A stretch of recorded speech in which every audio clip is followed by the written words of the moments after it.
Կիևում գիշերվա ռուսական հարձակումներից զոհերի թիվը հասել է 5-ի, վիրավորները 19 են։ Հրթիռային հարվածից բնակելի շենքը գրեթե հողին է հավասարվել։ Չեռնիգովի մարզի Սնովսկ համայնքում էլ հարձակման հետևանքով 2 մարդ է զոհվել, ևս 10-ը վիրավորվել։ Ռուսական պաշտպանական գերատեսչությունը պնդում է, որ հարվածներ են հասցրել զինամթերքի պահեստներին, դրոնների օպերատորների պատրաստման եւ Ուկրաինայի զորքերի ժամանակավոր տեղակայման կետերին 137 շրջանում։ Մինչև աշխարհի ուշադրությունն ուղղված է Իրան-իսրայելական հակամարտությանը, ռուս-ուկրաինական օդում անօդաչուներն ու հրթիռներն են ուղղված բնակելի թաղամասերին։ Ուկրաինան Ռուսաստանին մեղադրում է մոտ 352 շահեդ տիպի իրանական դրոնով եւ Իսկանդերի 16 հրթիռով հարվածելու համար։ Ռուսական կողմը հայտնում է, որ հակաօդայինները վերջին 1 օրում խոցել են 7 ամերիկյան JDAM հրթիռ եւ 123 դրոն։ Շաբաթ Վլադիմիր Պուտինը խոսեց Ուկրաինային խաղաղության հին առաջարկի մասին։ Այնուհետև բացատրեց, որ ռուս զինվորների երթուղին քաղաքական որոշումներով չի կազմվում, այլ մարտի դաշտում։ Դե մենք ունենք այսպիսի հին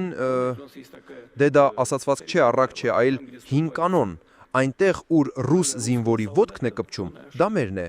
Կիրակի ռուսական զինված ուժերը գրավել էին Խարկովի մարզի Պետրովսկոյե եւ Դոնեցկի շրջանի Պերեբուդովա բնակավայրերը։ Միաժամանակ բարելավել են դիրքերը Չասով Յարում եւ Կրասնոլիմանսկի ուղությամբ։ Զելենսկին պատասխանել է. Պուտինը բոլորի, մասնավորապես Ամերիկայի աչքերին է թոզ փչում այս հայտարարությամբ։ Ուկրաինայի նախագահը մեղադրել է ռուս պաշտոնակցին, ասել, որ Պուտինը նոր չէ, որ աչք է դրել Ուկրաինային։ Եվ երբ նա խոսում է Ուկրաինայի եւ ինչ-որ բան էլ ցամաքում ռուս զինվորների կոշիկների մասին, նա նաեւ խոսում է Բելարուսի, Բալթյան երկրների, Մոլդովայի, Կովկասի, Ղազախստանի նման երկրների եւ երկրի վրայի բոլոր այն վայրերի մասին, ուր կարող են հասնել ռուս մարդասպանները։ Պուտինի իշխանությունն ավարտվում է այնտեղ, որտեղ ավարտվում են ռուս մարդասպանների հնարավորությունները։ Պատերազմի 3-րդ տարում ռուսական կողմն առաջարկում է ավարտել պատերազմը ներկայիս սահմաններով, ով որտեղ է։ Ուկրաինան, որը կորցրել է իր վերահսկողության տակ մի քանի մարզ, չի համաձայնում։ Սիմոն Հովանիսյան, Reopen Media։